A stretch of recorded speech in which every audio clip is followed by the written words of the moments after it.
Well, after that introduction, nobody's going to screw with your pension, Harold. Uh, uh, that was awesome. Honest and consistency means I probably don't have a snowball's chance in hell, but I'll give it a try. Uh, how many of you been to South Carolina? How many of you been to Myrtle Beach?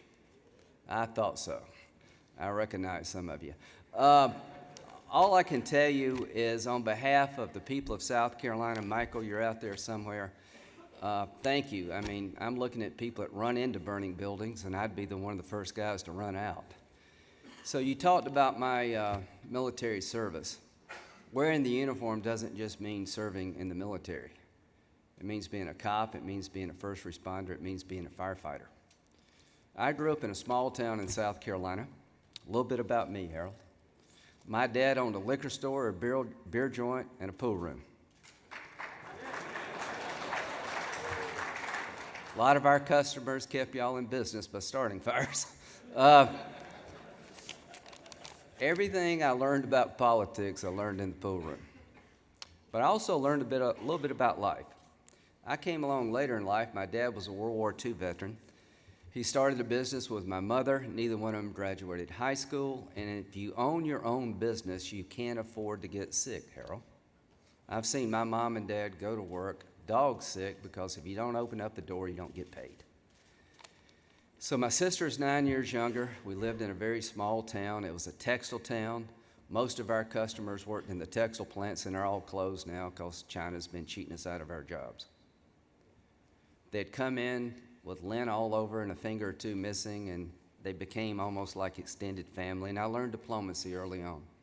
When I was about 8 years old, our best customer, Fred, had a hard time, his wife had a hard time with Fred coming to visit us. So every now and then she would call, wanting to know if Fred was there. And the first time I took that call, I ran up front and I said, Fred, your wife wants to know if you're here. Tell her I'm not here. So I went back and I said, Fred said he wasn't here. So I've learned diplomacy from 8 years on. When I was 21, my mom died. She was 17 years younger than my dad, so we always thought that she would be around. Within 6 months of being diagnosed with Hodgkin's disease, she had died.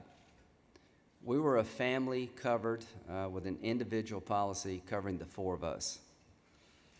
The medical bills wiped us out, and I paid on those doctors and hospital bills until I got out of the Air Force. 15 months later, my dad died. I'm 22, my sister's just turned 14. There are a lot of people who have gone through more than I've gone through.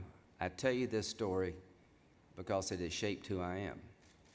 We moved in with an aunt and uncle who lived in the next county, who worked in the textile plants at the time, and they never made over $25,000 in their life.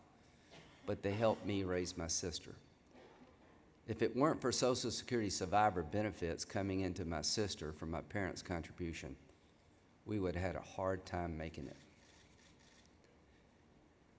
If it weren't for college grants and loans, my sister would never have gone to college. I'm the first in my family to ever go to college. I'm a proud Republican, but I'll tell you this, folks. We're all one car wreck away from needing somebody to help us. There is a role for government. It just needs to be sustainable. I've been in the Air Force for 33 years. Right out of college, I went to law school. They allowed me to stay in South Carolina until my sister got out of high school and went to college. I've been a military prosecutor, a defense attorney, and a military judge. I've gone to Iraq and Afghanistan numerous times as a senator and a few times as a reservist. The highlight of my life has been wearing the uniform of the United States Air Force. I love being in the Senate. Now, let me tell you why we should be listening to you rather than us lecturing you. The one thing I've learned by being in the military is that nobody really gives a damn about your politics if you're good at your job. How many of you are Republicans? How many of you are Democrats? Independents? Vegetarians? Yeah, one vegetarian. But you're probably in the wrong profession. Does it really matter when you're going into a building, the politics of your buddy, your brother, your sister? Does that really matter? It's something to talk about around the firehouse. But what you're looking for is somebody that can have your back and that you can trust. You focus on what you have in common, not your differences. The same is true in the military. It is about the mission. It is about working together and reaching a common goal and being willing to die for something bigger than yourself. I would give anything if the Congress could have that attitude for one day. Just one day. We could look at what binds us together and the common threats we face and stop the BS and try to solve a problem or two. I hope and pray that that day comes. But I'm going to talk to you about two threats, and I'm going to let you go to lunch. There are two things that we've got to get right as a nation. Radical Islam acquiring a weapon of mass destruction is a nightmare for all of us. Do you agree?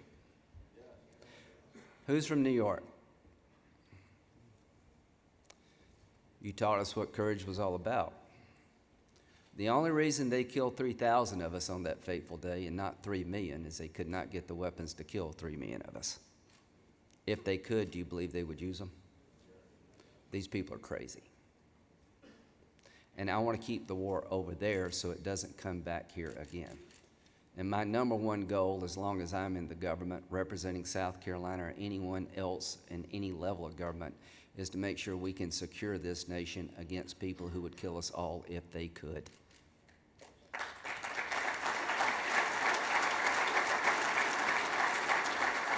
I have never seen more threats to our homeland than I do today. There are more terrorist organizations with more weapons, with more money, with more personnel, with more capability, and more safe havens to hit us again than there were before 9/11. And these guys are not going to surrender. Somebody's got to go over there and dig them out, capture and kill them. And the longer it takes, the more likely they are to hit us again here. There are 4,000 foreign fighters among this ISIL crowd with Western passports that could penetrate America pretty easily. The sooner we get on with destroying ISIL, the better. But my number one concern is that we're about to do a deal with the Iranians that would create a problem for us that no one could ever imagine, a nuclear arms race in the Mideast. How many of you think we should stand by our friends in Israel? I do, buddy. I do. The Jewish people, when they say never again, they mean it. The biggest threat to our national security above all else is allowing the Ayatollahs in Iran to get a nuclear weapon. I would like to end their nuclear ambitions peacefully through diplomacy if that's possible. But I want to tell you one thing I believe above all else. When they say they're not trying to build a nuclear weapon, they are liars. They have been lying and cheating for 20 years. And to President Obama, I applaud your efforts to try to end their ambitions peacefully, but I want to tell you one area we dramatically disagree. You said yesterday that Congress writing a letter to the Ayatollahs that, hey, we've got to say about this. I want you to know that we exist. After you threatened to veto the bill where we want to look at the deal, you said that we're empowering the hardliners. Mr. President, there are no moderates running Iran. The moderates were out in the street several years ago and they got killed. The Ayatollahs are in charge of that country. They have a religious view of the world that does not include me and you.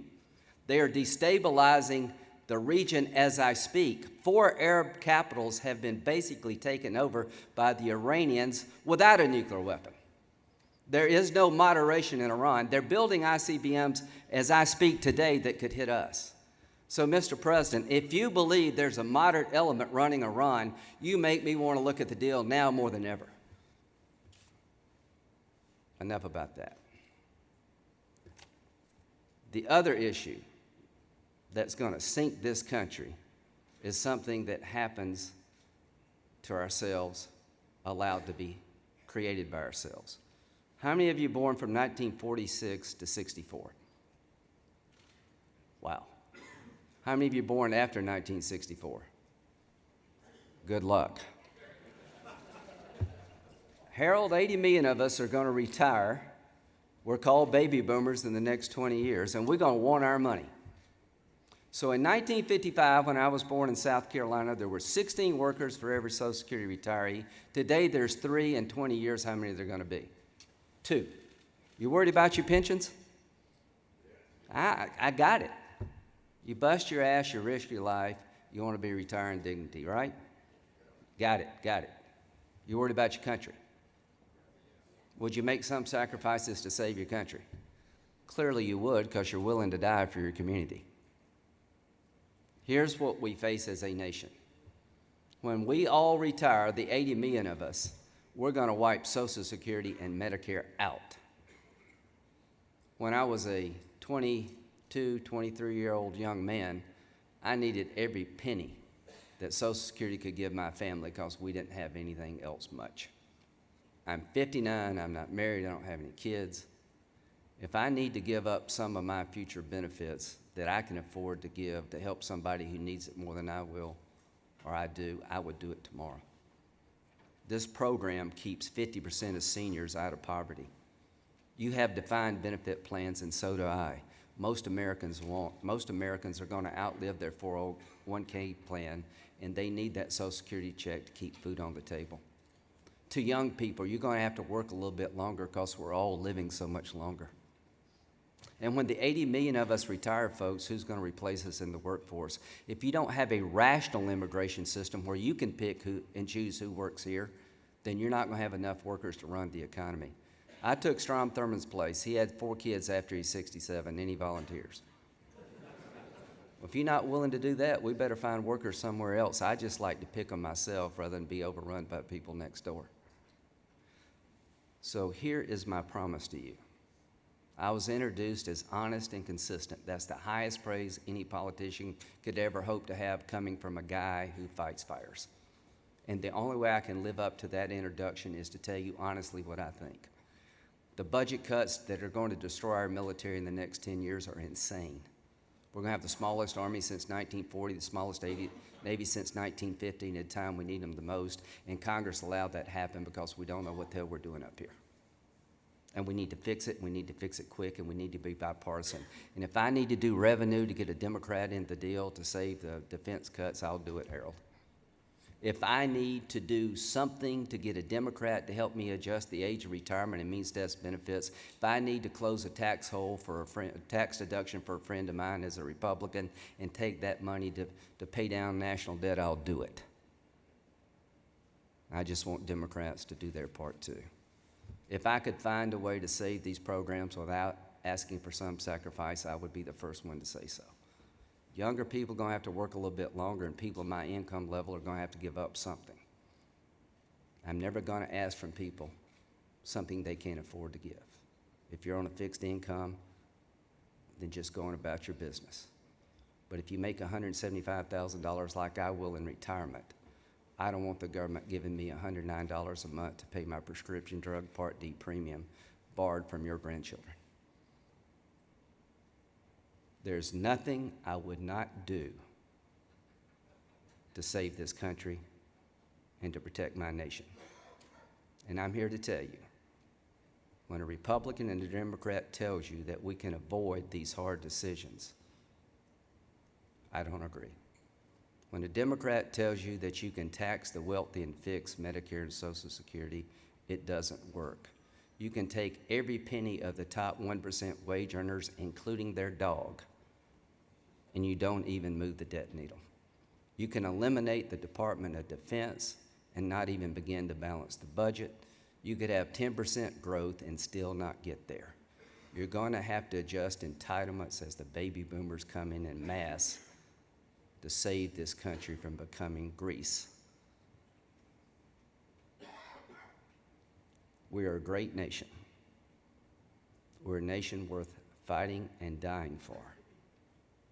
We have been blessed, and the only impediment to us passing on the American dream is ourselves. Thank you so much for being willing to risk your life for those who live in your community, engaging in an occupation that's dangerous, but so rewarding. I can only imagine what it would be like to bring a small child out of a raging fire, or to bring somebody back to life because of the skills you possess. In my business, it's hard to find rewards. I'm always told how much I suck. And I bring some of that on myself. But here's what I will promise you, that I'm going to live up to the introduction that Harold gave me. I'm going to be honest, and I'm going to be consistent, and I'm going to try to solve the problems that affect you and your children so that when you do retire, you can pass on a country to your children they can afford, and that the American dream will not die on our watch. God bless you all.